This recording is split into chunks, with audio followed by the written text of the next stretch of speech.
Dashbur, witam Was w kolejnym odcinku. Słuchajcie, dzisiaj jesteśmy centralnie w szczerych polach. Dookoła tutaj nie ma żadnego lasu. Gdzieś tam daleko jest jeden kompleks, tam jakieś pojedyncze krzaki, ale nie ma za bardzo jakiejby takiej stałej ostoi, ponieważ ostoją jest dla zwierzyny u nas, bynajmniej w terenie, jest to, co jest za mną, to, co jest za Michałem, czyli rzepak. I w tym rzepaku są dziki. Mamy tutaj piękną mozaikę pól. Rzepak, pszenica, jęczmień, no i oczywiście buraki. Sprawdzimy, czy dziki chodzą na buraki. Po drodze jadąc tutaj spotkałem znajomego rolnika, Michała, który akurat sypał nawóz. Już mi mówił nawet telefonicznie, dzisiaj to potwierdził, że dziki na buraki chodzą, więc trzeba będzie tych buraków przypilnować. Pochodzimy sobie takimi drogami polnymi. Szkoda, że nie obkoszone. Kiedyś to jeszcze rolnicy kosili ładnie, przejechali chociaż mulczerem, że można było widać, jak te dziki przechodziły, można było ocenić tego dzika przed strzałem. Niestety teraz są niepokoszone. Bierzemy jeszcze pastora, bo został w aucie, no i się pokręcimy. Weź tam sobie pogadamy, zobaczymy, może się uda coś nagrać, może jakieś jelenie, może jakiś rogacz będzie. Dlatego zaczynamy polowanie standardowo ze sprzętem typowo-dziennym. Słuchajcie, Zeiss Varipoint, którego bardzo lubię, 31256. Profesjonal, nie Success, profesjonal, zwykły kaliber 308, jeszcze nie załadowany, więc muszę załadować. A wieczorem przetestujemy sprzęt Gryfona, którego znacie, używam z dalmierzem, kamera noktowizyjna i termowizyjna. Nokto przeciętny, ale można do niego dołożyć iluminator dodatkowy i wtedy już jest super. Natomiast termo świetne, przetwornik 640, to jest GQ35L.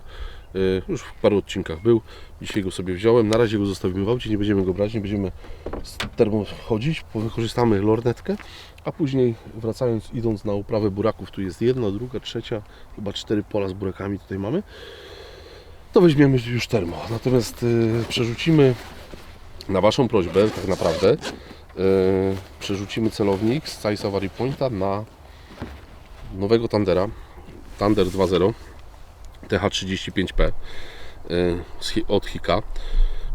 Sprzęt, który mamy dzisiaj na testach, dostaliśmy z firmy taniepolowanie.pl, więc założyliśmy, zamontowany, przystrzelany, montaż szybki łuszczka, szyna, która tutaj jest, adapter w zasadzie, adapter szyna, zamontowana na wózek, który przychodzi na broń.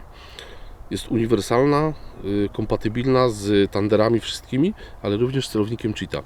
Jak widzicie, jest tu taka, powiedzmy, szyna Picatinny zrobiona, ale tylko po to, że jeżeli chcecie zamontować na przykład sobie celownik Cheetah, którego w formie nakładki testowaliśmy w jednym z poprzednich odcinków, można tutaj dołożyć do takim bocznym montażu, bocznej objęce, nie wiem jak to po prostu nazwać, takim uchwycie, iluminator dodatkowy i w tym momencie macie już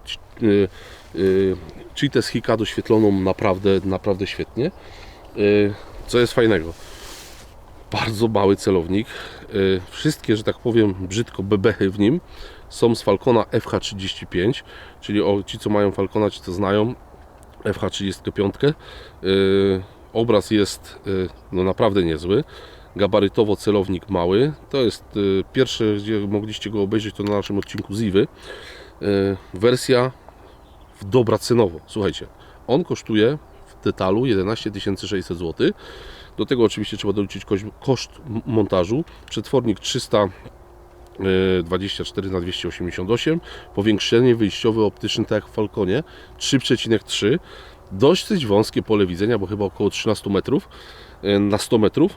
Natomiast czekam z niecierpliwością na wersję Thundera 2.0 FQ35, czyli TQ, przepraszam, bo to jest Thunder TQ35, czyli na bebechach z Falcona FQ35, czyli już przetwornik 640, powiększenie optyczne 1,82, potem duże pole widzenia, bo grubo ponad 20 metrów, więc zupełnie inny sprzęt. No i powiem Wam, że no oczywiście on będzie droższy, bo on będzie kosztował około 14 000 złotych. Natomiast tutaj, jeżeli chodzi o celownik termo za kwotę poniżej 12, powiedzmy w granicach 11, no to jak go przystrzeliwałem, to muszę powiedzieć, że robotę robi naprawdę niezłą. No spróbuję Wam to pokazać w nocy, czy uda nam się z niego dzika strzelić albo lisa, tego nie wiem. Na pewno spróbujemy coś ponagrywać, jakąś zwierzynę, żebyście mogli zobaczyć. Gryfon ma dalmierz, więc będziemy nagrywać trochę gryfonem. Będziemy nagrywać trochę tanderem, no zobaczymy. Na razie sprzęt zostawiam w aucie, po niego wrócimy. Mamy czerwiec, więc u nas w obwodzie na Dolnym Śląsku, między innymi na Dolnym Śląsku, możemy polować na jelenie łanie. Ostatnio się nie udało polować łani, że tak powiem, mimo że byłem, jelenie wyszły, natomiast no mam nadzieję, że może tutaj jakieś jelenie są. Podejrzewam, że na pewno tu są jelenie. Natomiast no, też mi nie do końca to jest po drodze dzisiaj ją strzelać, bo chcę zabrać na użytek własny, a z racji tego, no chyba że Mariusza poproszę, no zobaczymy. Z racji tego, że wyjeżdżamy do Afryki, no to będę miał problem z zagospodarowaniem tuszy, ponieważ ja lubię go na powiesi w tej chłodni, później z tej chłodni ją się wyciągnie, ładnie się tuszę rozbierze, popakuje, ale mi się to wszystko czasowo nie spina, no chyba że kolega po szczelbie Mariusz powie, że zrobi, no to będziemy strzelać. Także nie przedłużając, my idziemy na podchód, mamy do obejścia tych rzepaków kilka, polując, a to Wam później będę gadał. Dobra, chowam to, biorę pastorał, amunicję i ruszamy się przejść. Byłbym zapomniał, specjalnie wrzuciłem do samochodu. Słuchajcie, fotopułapka od Hika M15. Nie wiem, M14 to mi się kojarzy z karabinem maszynowym. M15, nie wiem. Ale słuchajcie, nowa fotopułapka przyszła do nas na testy. Na pewno ją zawiesimy, ale chcę Wam parę słów powiedzieć na jej temat. Robi naprawdę niezłe zdjęcia w nocy. Jestem pod wrażeniem. Myślę, że będzie można to... Pokażę Wam z nagrania z niej przede wszystkim. Tu z boku mamy już kartę SIM. Dlaczego?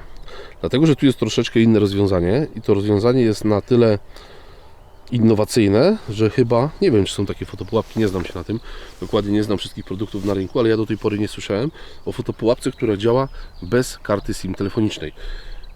Sterowanie tej fotopułapki całe odbywa się z poziomu aplikacji, to jest przede wszystkim. Po drugie, ta karta SIM, która jest tutaj włożona, jest jakby kartą dostępu do chmury, którą obsługujecie z telefonu. Ona wszystkie zdjęcia robi, wysyła do chmury. Możecie mieć cały czas podgląd oczywiście przez aplikację. I co ważne, ona ma wbudowany GPS. Więc pewnie będą tą fotopułapkę udoskonalać, ale jeżeli ktoś by Wam na przykład tą fotopułapkę ukradł i nie zapomniałby wyciągnąć baterii, będziecie widzieli cały czas, gdzie ona jest. Natomiast kiedy baterię wyciągnie, nie ma jakby swojego zasilania dodatkowego, a powinna mieć, choćby takie, które by działało w granicach, nie wiem, 48 godzin, no to powinna pokazywać na swoim wewnętrznym zasilaniu, którego na chwilę obecną nie ma, powinna pokazywać swoją pozycję. Ale fotopułapka fajna, niedroga, słuchajcie, bo ona kosztuje poniżej 1000 zł. Oczywiście zasilana na paluszki, można ją zasilać z akumulatora, z solara. No fajna sprawa, także myślę, że u nas na stronie już jest dostępna, więc będziemy ją testować. Gdzieś ją powiesimy w jakimś fajnym miejscu i niech nagrywa. Teraz mam obecnie 2 na testach, więc powiesimy i zobaczymy, jak tak naprawdę się spisuje. Zdjęcia, które widziałem w sieci, są niezłe, są naprawdę niezłe, ale jak się sami nie przetestujemy, to się nie przekonamy. A jeszcze mam ciekawostkę.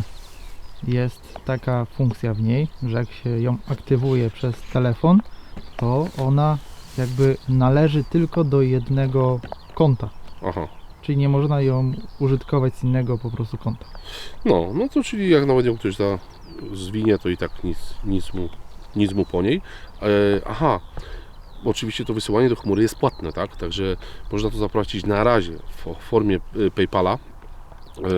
Płatność taka może mniej znana w Polsce, ale już Wam mogę powiedzieć, że pracują nad blikiem, więc w końcu będzie ten blik i tutaj się wykupuje pakiet w chmurze. Pakiet kosztuje około 4 euro i tam jest chyba pakiet, teraz Was nie chcę skłamać, ale chyba 200 zdjęć, 5 euro chyba 300 i 6 euro chyba 400 zdjęć. Więc no biorąc pod uwagę to, że nie trzeba karty, umowy i tak dalej, rozwiązanie fajne.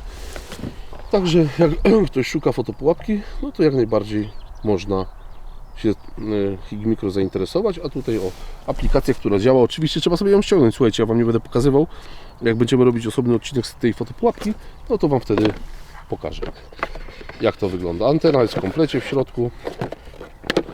Ja ją na razie wrzucam do samochodu i nie przedłużamy, idziemy, bo za chwilę nam ciekawy rogacz ucieknie jakiś fajny myłkus.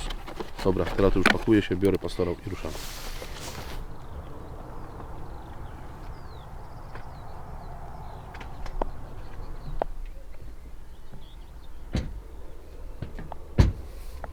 Myśliwy jak idzie, to nie patrzy tylko przed siebie, na prawo, na lewo, ale również pod nogi. Stoimy centralnie na wekslu jaszczurka. Na wekslu dziczym, który świeżo jest zagnieciona trawa, świeżutko.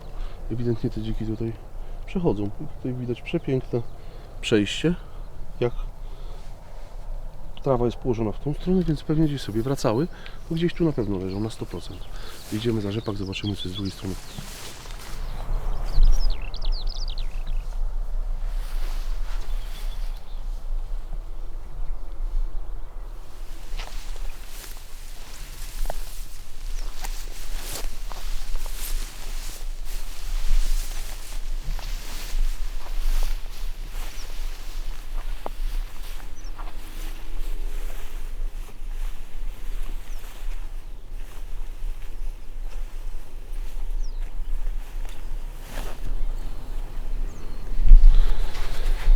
W rzepaku pobuktowane. Doszliśmy do pierwszej plantacji buraków. Z jednej strony rzepak, tam rzepak. Miejsce, ślady ewidentnie zwierzyny tutaj są. Tropy, miejsce, w którym buktują. Jeszcze za wcześnie na buraki. Te buraki są za małe, żeby je pobierały, ale za tydzień, jak nas nie będzie, chłopaki będą mieli tutaj nocne pilnowanie upraw. Będą mieli troszeczkę pracy. Będą musieli tych buraków pilnować. Jest na tylu chętnych, że myślę, że sobie spokojnie dadzą radę. Jeden myśliwy tak naprawdę na tym rewirze za noc może obskoczyć wszystkie, chyba 4 czy 5 plantacji jest tutaj. I to nie są jakieś, jedna jest duża plantacja, jedna jest spora, nie tam być z 20 parę hektarów. Tutaj mamy na moje oko 7-8 może. No i postoimy, zobaczymy. Poczekamy chwilę. I później się przejdziemy, zobaczyć, tam są następne buraki z tamtej strony, gdzieś sobie ścieżką technologiczną przejdziemy i wyjdziemy na te drugie. Na razie chwilę poczekamy. Jak ja to zawsze mówię, wychodzę i na długość papierosa trzeba postać i posłuchać co się dzieje, bo przede wszystkim nie tylko patrzymy, ale też słuchamy, bo jak dziki są, a jest watacha, to będzie ją słychać.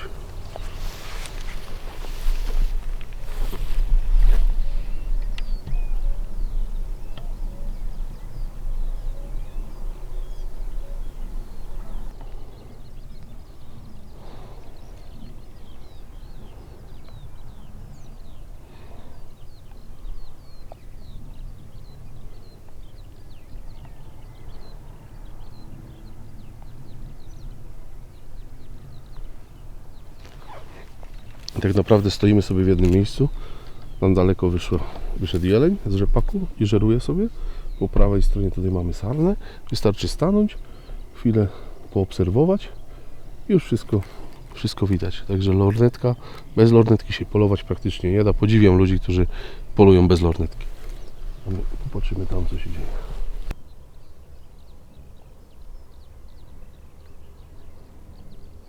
Ale daleko. Daleko. I następne jelenie, Michał. Jedź dalej w prawo. Jest suche drzewo po środku i łania wystawiła łeb teraz rzepaku. Idzie. To jest takie suche drzewo i od niego 30 metrów w prawo jest łania.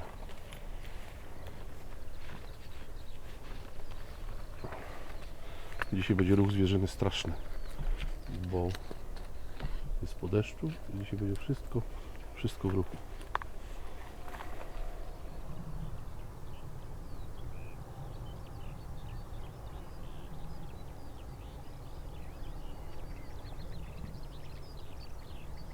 Jakiegoś ptaka.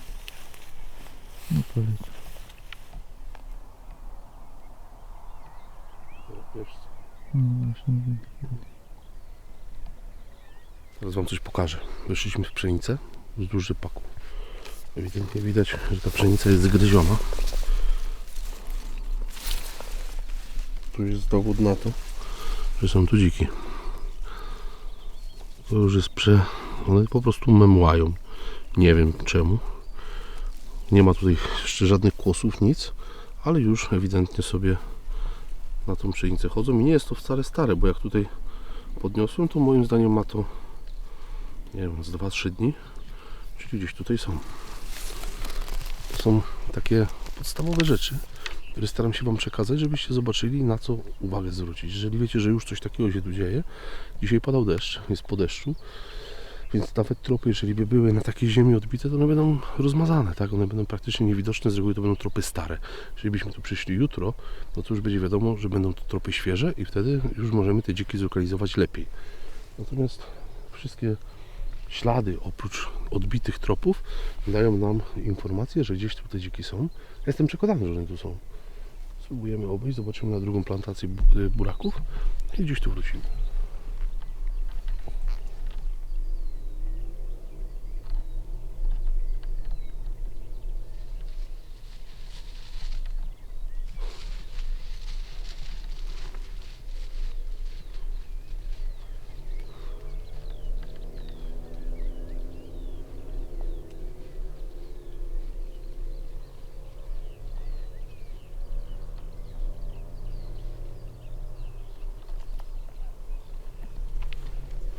Jeleń. Byk. W pierwszym porożu. Młody. Zgodnie z prawem mogliśmy go strzelić. Ale do byków w czerwcu nie strzelamy. Chociaż możemy. Ale my w odstrzale nie mamy, no to nie możemy. Ale jak ktoś ma w odstrzale, tam jest napisane wyraźnie byki w pierwszym porożu, to takiego byka może strzelić.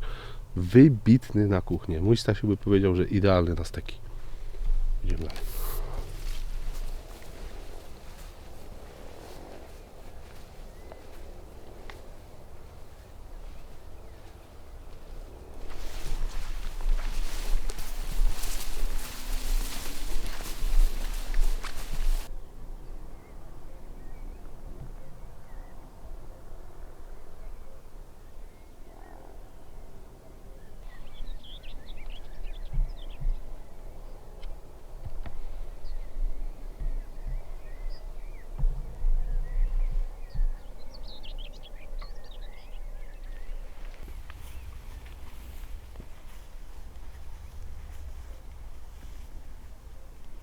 Stoimy sobie na środku pola, jak widzicie.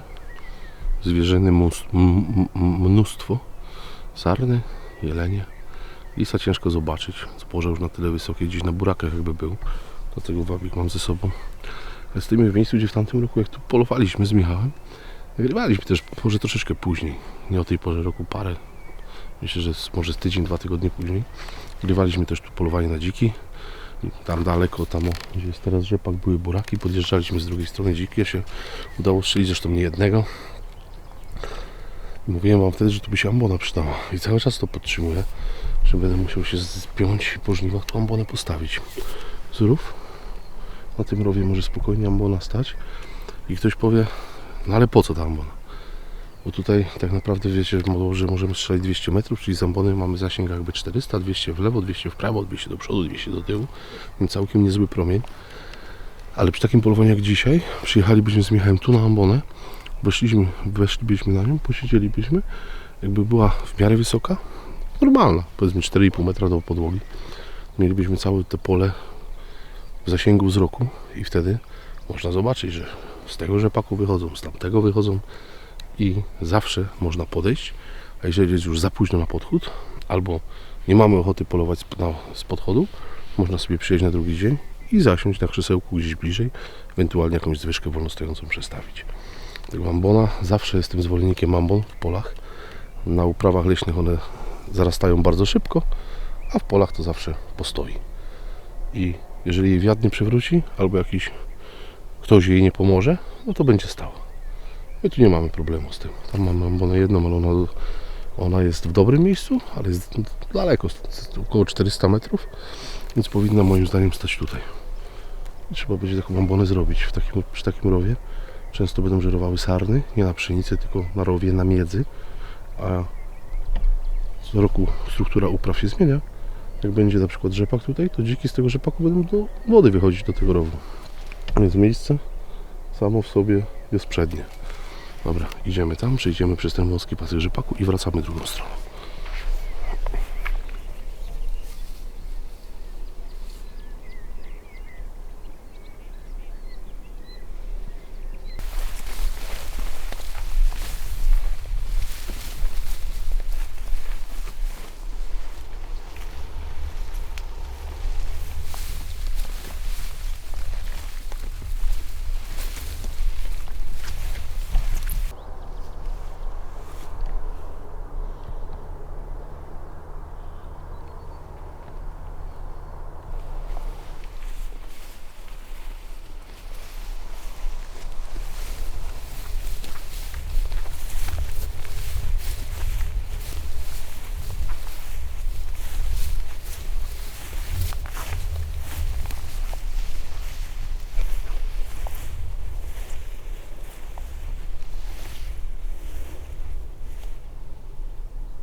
No i wróciliśmy do punktu wyjścia. Zrobiliśmy ze 4 km, obeszliśmy, nie umiem wam powiedzieć ile tego rzepaku, ale na oko 60 hektarów to lekko tutaj jest, poprzydzielany tylko takimi drogami, na jakich stoję. No i przyszliśmy z powrotem na buraki. Postoimy tutaj, aż zrobi się ciemno, wrócimy do samochodu, przepniemy sprzęt na nocny, no i zobaczymy, co się dzieje dalej na innych plantacjach, ale powiem wam, że czerwiec to jest trudny miesiąc do polowania. Ja już wielokrotnie to powtarzam, że czerwiec jest miesiącem takim, gdzie naprawdę chyba najtrudniejszym. Jeszcze jak w kwietniu, początkiem maja, do połowy maja ta roślinność jest na tyle niska, że widać praktycznie wszystko na zbożach na przykład. To teraz to już jest ciężko, no bo my jesteśmy w obwodzie polnym i powiem wam, że tutaj na buraki jak wyjdzie dzik czy lis, czy rogacz, spokojnie można strzelić. Natomiast już na pszenicach, tak jak tutaj mamy po tej stronie, co wam pokazywałem, te wypluwki, no to tu już trudno. No czerwiec nigdy był fajnym miesiącem, bo jest noc bardzo, bardzo krótka, dzień jest bardzo długi, ta zwierzyna wychodzi szybko. No to samo polowanie łatwe nie jest. No ale co zrobić? W takim rzepaku, jak tutaj jest, tu jest tyle życia, my go po prostu nie widzimy. A tutaj jest sarny, borsuka prawie nadepliśmy, nie udało się nagrać. Przechodził nam przez drogę na 5 metrów. Łania się wycięli, koza rzuci tutaj swój miód, dziki tu mieszkają, lisy, wszystkie stworzenia małe. Ten rzepak to jest dżungla po prostu. Tutaj ziemia, wbrew pozorom, to jest teren podgórski, ale to jest bardzo dobra ziemia. Tutaj jest ziemia klasy drugiej, trzeciej, tu pszenica 8 ton to jest norma, rzepak od 3 do 4,5, nawet do 5 ton, zależy od gospodarza, ale te rzepaki mają ponad 2 metry, więc ta wydajność jest naprawdę niezła. Buraki 60, 70, 80 ton nawet z hektara, więc słuchajcie, to jest naprawdę kawał dobrej ziemi tutaj. No i dzięki temu mamy tej zwierzyny też sporo, ale no nie czarujmy się, jakościowo ona wcale rewelacyjna nie jest. Rogaczy nie ma bardzo mocnych, byków również nie ma mocnych, chociaż dziwimy to ewidentnie sprawdza się to, co ja myślę, że jakość trofealna u jeleni i u saren to jest głównie genetyka. Baza żerowa tu jest niesamowicie dobra. Rzepak, pszenica, buraki, ziemniaki, owies, jęczmień, no wszystko tu jest, po prostu wszystko. Dużo kończyny, motylkowych, grochu. Wszystko zawiera dużo białka, a ta zwierzyna się nic lepsza w trofeach nie poprawia. No nic, postoimy tu jeszcze chwilkę i pojedziemy na te drugie buraki zobaczyć. Może coś tam się będzie działo.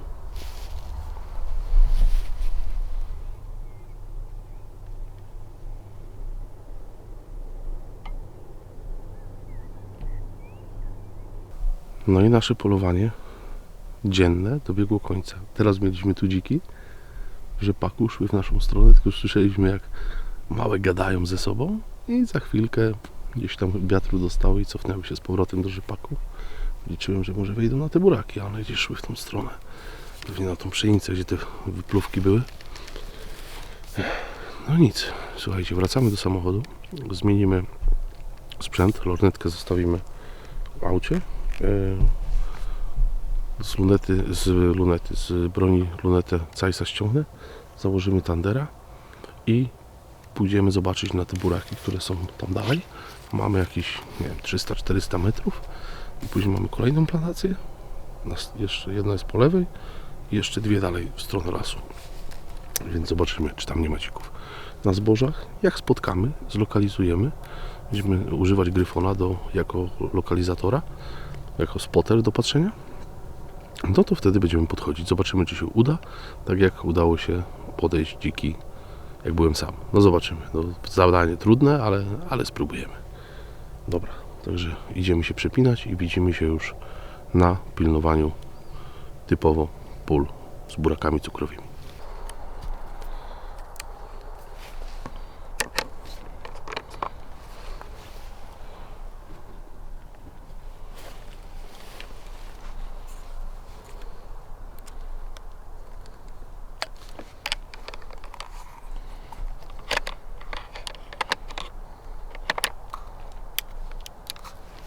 I gotowe. Sprzęt do nocnego polowania naszykowany. No i co? Przyjechaliśmy pod buraki. Idziemy się przejść, zobaczymy. Może uda się coś ponagrywać. Stoimy na początku plantacji. Tam już z prawej są jelenie. Spróbujemy je ponagrywać, żebyście zobaczyli, jak wyglądają w gryfonie. Michał ma gryfona, jak wyglądają w tanderze. No i idziemy poszukać dzików. Może się uda coś znaleźć. Pierwsze nagranie z gryfona, tu macie jelenie na dystansie około 550 metrów. Zaraz zobaczycie, dwie łanie stoją, jedno albo ciele, albo jedna łania leży, widać zresztą po lewej stronie. Bliżej są sarny, one są na uprawie kończyny. Tutaj mamy już lisa i specjalnie tutaj będziecie mieli dłuższe nagranie, ponieważ do tego lisa było w granicach 300 metrów, tych lisów było więcej, były to niedoliski i chcę, żebyście zobaczyli sobie sami, jak w tym gryfonie było widać, tak? Pamiętajcie o jednej rzeczy, że patrząc w urządzenie termowizyjne, zawsze, ale to zawsze widzicie lepiej niż to, co widzicie na ekranie. Ja Wam to zawsze powtarzam, ponieważ to już jest przetworzone przez program do składania, to jest przetworzone przez YouTube i zawsze ta jakość nam tutaj ucieka. Natomiast ja Wam mogę powiedzieć, że naprawdę w gryfonie tym GQ35, który ja tutaj nagrywam i którego posiadam, widoczność jest naprawdę niezła. Tutaj mamy lisa, zresztą widać to wyraźnie, bardzo wyraźnie. No i pooglądajcie sobie chwilkę. Teraz podłożę muzykę, żebyście zobaczyli. Dla niecierpliwych powiem, że do tych lisów nie strzelałem, więc one były za daleko, nie reagowały na wabik, nie chciały podejść, one się po prostu bawiły. W pewnym momencie przyszła nam suka, z tyłu widać jeszcze jednego lisa. To jest na uprawie buraków. Z tyłu przyszła nam suka, a jej dostała wiatru i poszła.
Tutaj już mamy nagranie z tandera, te same lisy, to samo pole.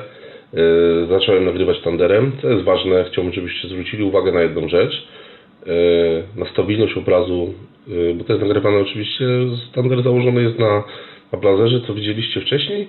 Natomiast ta stabilność obrazu, jeżeli chodzi o pastorał, no to jest, dlatego ja zawsze powtarzałem, że pastorał, w którym w dwóch miejscach nam podpiera broń, no robi robotę straszną, tak? Tutaj mamy dystans do tych lisów cały czas ponad 200 metrów, więc No ja uważam, że za kwotę 11 tysięcy złotych, niecałych 12 tak naprawdę, no ten celownik Wam daje możliwości na bardzo, bardzo dobre. Ja jestem pod wrażeniem wielkości, gabarytu, obrazu. Oczywiście ktoś napisze, że w innym widać lepiej, tak? Czy weźmiemy Stellara SQ50, to wiadomo, że będzie widać lepiej, tak? Natomiast tutaj to jest celownik na przetworniku 288 chyba, czy 384 na 288, tak, dokładnie. Natomiast jest to, jakość obrazu jest naprawdę zadowalająca, pozwalająca polować w każdych warunkach. Do tego lisa drugiego, co tam chodzi po tym polu, to jest ponad 400 metrów i widać, że coś jest, tak. Jak się przyjrzycie, zrobicie większy zoom, no to widać, że to jest lis. O, tutaj sobie gdzieś tam próbuję zoomować. No i pamiętajcie, że to jest lis, a nie dzik, tak? To jest niedolisek tak naprawdę, a nie lis. To jest niedolisek, czyli naprawdę cel nieduży. Ale jakość obrazu jest naprawdę niezła.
No i tu macie jelenie na burakach, które nam wyszły. Ja już tutaj się poustawiałem.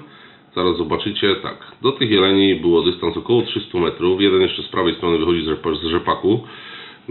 Dostroiłem sobie ostrość, no i też chcę, żebyście zobaczyli jakość. No to jest moje w granicach 250 do 300 metrów. Żałuję, że nie nagrałem gryfonem, bo bym nagle odmierzyłbym odległość, tak? Bo gryfon ma dalmierz. Natomiast tutaj, no jak widzicie, nagrywałem tanderem, broń w pastorale, my sobie stoimy na drodze, która oddziela buraki od rzepaku, no i obserwujemy, co się dzieje. No i tutaj też zostawiam Was z tym nagraniem, żebyście ocenili sami i przypominam, że to jest sprzęt za poniżej 12 tysięcy złotych. Także myślę, że są oczywiście, tak jak Wam wspomniałem wcześniej, sprzęty lepsze, ale w tej kwocie, no myślę, że ciężko będzie znaleźć konkurenta pod względem baterii, pod względem wielkości, pod względem jakości obrazu przede wszystkim. No tutaj zobaczycie później w dalszej części materiału, jak to wyglądało jak udało nam się upolować dzika. To Wam tak zdradzę, już wszyscy nie wiedzą, no to jak trzymamy w napięciu, to trzymajmy do końca, zobaczycie jak to wyszło.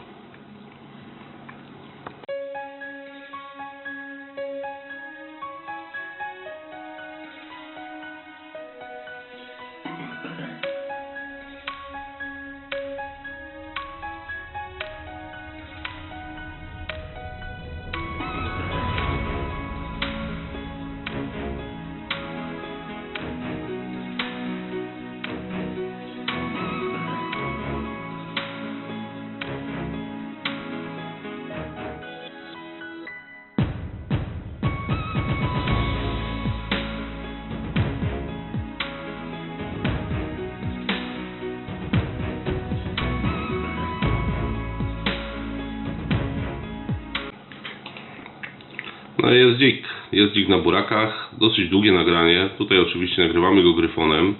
Widzicie różnicę w nagraniu między gryfonem a tanderem.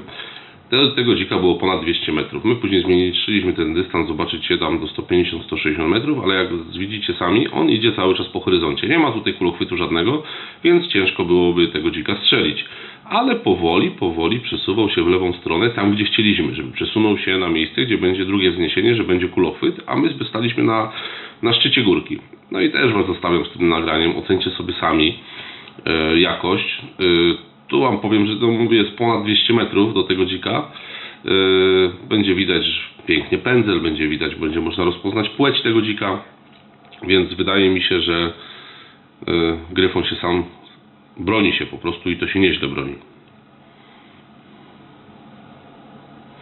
Tutaj już mamy dystans zmniejszony, o widzicie 157 metrów, tu już mierzyliśmy sobie dalmierzem, tam 157, 160, natomiast no już ten dystans był zdecydowanie mniejszy.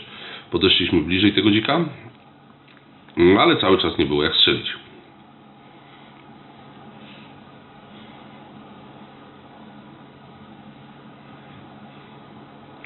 Tutaj macie tego samego dzika na tym samym dystansie. Ja troszeczkę podszedłem bliżej, tu może być około 120 metrów. Podszedłem tego dzika z 30-40 metrów bliżej i no i nagrywałem go tanderem, także możecie sobie porównać obraz tandera, możecie obraz porównać z gryfona. Natomiast tak jak mówię, no tutaj mamy urządzenie termowizyjne w formie celownika, które no, robi roboty. No tutaj widać, że rzeczywiście bebechy z Falcona zrobiły swoje. I wydaje mi się, że jest to jakość jest całkiem przyzwoita. Widzieliście lisy, widzieliście jelenie i w gryfonie i w tanderze. Zobaczymy jak się nagrały. No i mamy dzika. Także no zaraz zobaczymy co z tego wyjdzie. Spróbujemy go podejść. Mam nadzieję jeden pojedynczy. Widać ewidentnie pędzel. No i co, teraz już powolutku będziemy się zbliżać. Fajnie, bo te buraki są małe, nie szeleszczą. Może się uda podejść. Ruszam.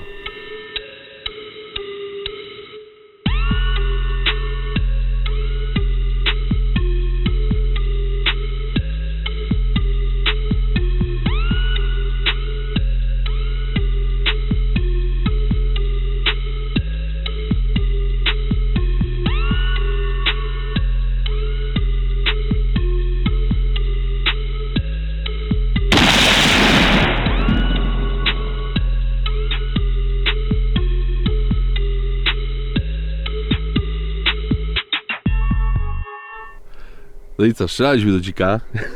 Najpierw nie było kulochwytu, nie było jak strzelić, a później ten dzik, chyba nas usłyszał, albo w ogóle jakiś taki elektryczny się zrobił i przeskoczył w lewo. I mówię do Michała, słuchaj, jak będziemy go podchodzić, jak przejdzie w lewo trochę w dół, będzie kulochwyt, będziemy strzelać, bo my jesteśmy na górze, musi być w dół, tam jest drugie wzniesienie, więc będzie ok.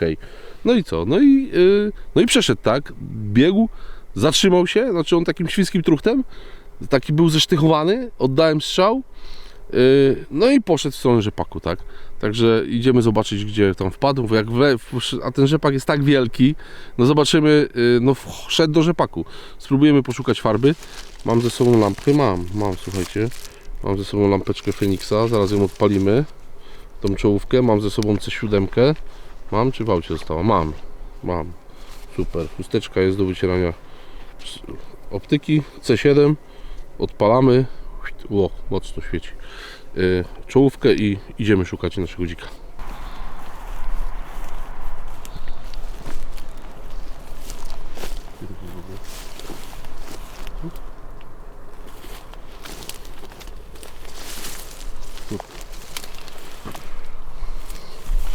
Przyszliśmy prosto pod rzepak i już widać, że jest farba. Spłucny strzał, wysoko dosyć. O, kawałki płuc leżą. No i teraz tak, wchodzić, nie wchodzić. No sam nie wyjdzie. Ale ja myślę, że on już jest gotowy. Odpalimy sobie. Michał, masz tą lampkę, świeć z tyłu. Ja sobie tam na czole wrzucę. Dwie lampki.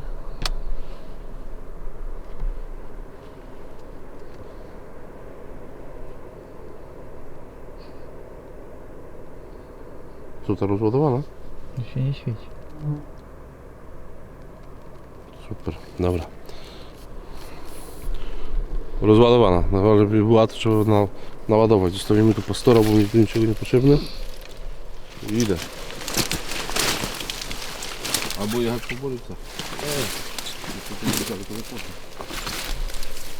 Szedł na oślep.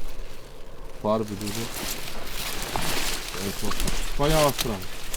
Dochodzenie, odeńca, rzepak. W środku malina. Może tak nie róbcie. Jak macie psa, to weźcie psa.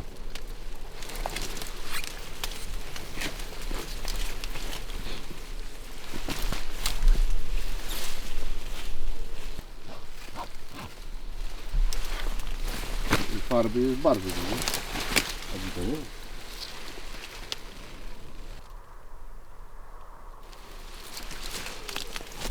Jedziemy po psa. Szkoda mojego zdrowia. Nie, puścimy Borysa, cały czas jest farba. Tu jest naprawdę dużo. Ja myślę, że on tu leży gdzieś. Może jeszcze 2 kroki postawimy. Żeby się nie okazało, że tu 2 kroki za długo. On tu zawinął. Jedziemy po psa. Przeszliśmy jakieś 40 metrów tym rzepakiem. Farby jest bardzo dużo. Ale słuchajcie, kto nie ryzykuje, nie pije szampana. A to był on. I to taki średniej wielkości, nie był jakiś potężny, ale nie był to mały dzik. Jeszcze w tym rzepaku nie jesteśmy w stanie nic zrobić, więc puścimy Borysa. Jak będzie leżał, to go będzie głosił. Jak będzie żył, to też go będzie głosił. Jedziemy po Borysa. Dobra, jesteśmy z powrotem. Ekipa pomocowa jest. Borysek, idziemy szukać dzika. Chodź, Borys. No. Siku zrób i ogień przez rzepak.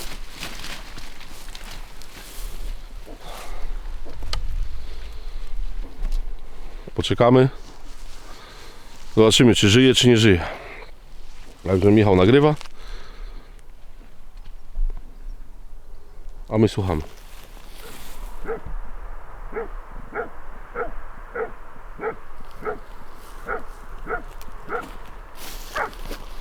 No to teraz przynajmniej wiemy, gdzie mamy iść.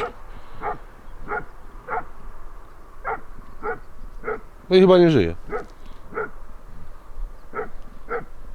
Odbił w prawo. A jak żeśmy szli na początku, to poszedł w lewo i później musiał odbić w prawo. No blisko nie jest. Marcin? No. Masz jakieś linkę? Mam. Dobrze, bo ja nie mam. No to dobra. No to co? Nie będziemy demagogii prowadzić, tylko idziemy.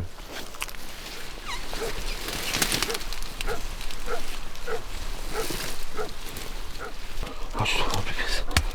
Dobrze. To jest wylot. Chyba już tak, nie? Wylot. Stał na sztyk. Dobrze.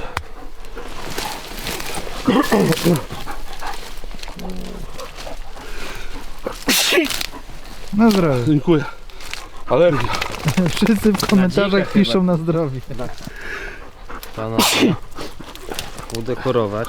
Najpierw psa udekor, bo jakby nie on, to byśmy mieli No, dzika po żniwach. Borysek. Czekaj. Taki będziesz miał piękny rzepakowy złom. Brawo dla ciebie. Ej, tą lampkę przyszła. Trzymaj lampkę. Damy ci ostatniego kęsa z tego rzepaku, co go lubisz.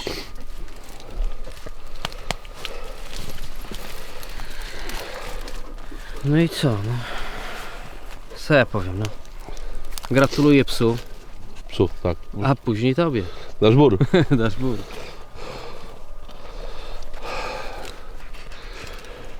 Dobra, teraz to już bierzemy się do pracy i kurde, tej czapki w ogóle nie przemyśleli. Naprawdę nie przemyśleli, tylko jedna taka dziura, wywietrznik jest, żeby... No ale dobra, niech będzie. To widzimy się na podsumowaniu. Tak jest.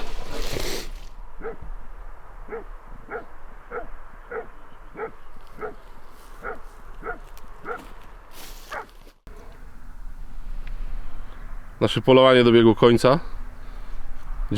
Dobrze, że Marcin tutaj był. nam pomógł tego dzika wyciągnąć, to wcale nie było takie łatwe. Poszedł z 80 metrów ten rzepak jeszcze. Strzelany był na sztych, jak widzieliście. Kula przeszła całego, przez płuca, przez wątrobę i wyszła miękkimi. No i niestety dzik tyle poszedł. Jakby nie pies, to byśmy go w życiu nie znaleźli. Podejrzewam, że rano tak, ale w nocy byłoby ciężko i trochę niebezpiecznie. Więc to, co zrobiłem na początku, to tak się nie sugerujcie. Tak nie róbcie przede wszystkim, bo to tak mało rozsądne było. Tym bardziej, że ja do końca nie wiedziałem, ile ten dzik ma kilo. Znaczy, nie jaki jest duży, tak? Wiedziałem, że to jest dzik tak w granicach 50-60 kilo, a może więcej, a może mniej. Pojedynczy, płeć męska, także dobrze, że dom swój stąd widzę, także do Borysa było niedaleko. No i co? Kończymy odcinek. Marcinkowi tam dziękuję, akurat wrzucimy go na koszyk, bo on nie musimy go na pick-upa dźwigać, za pomoc. Jeszcze jednemu koledze, ale on zostaje incognito, stoi z tyłu. No i co? Widzimy się w następnym odcinku. Do zobaczenia i dashbur.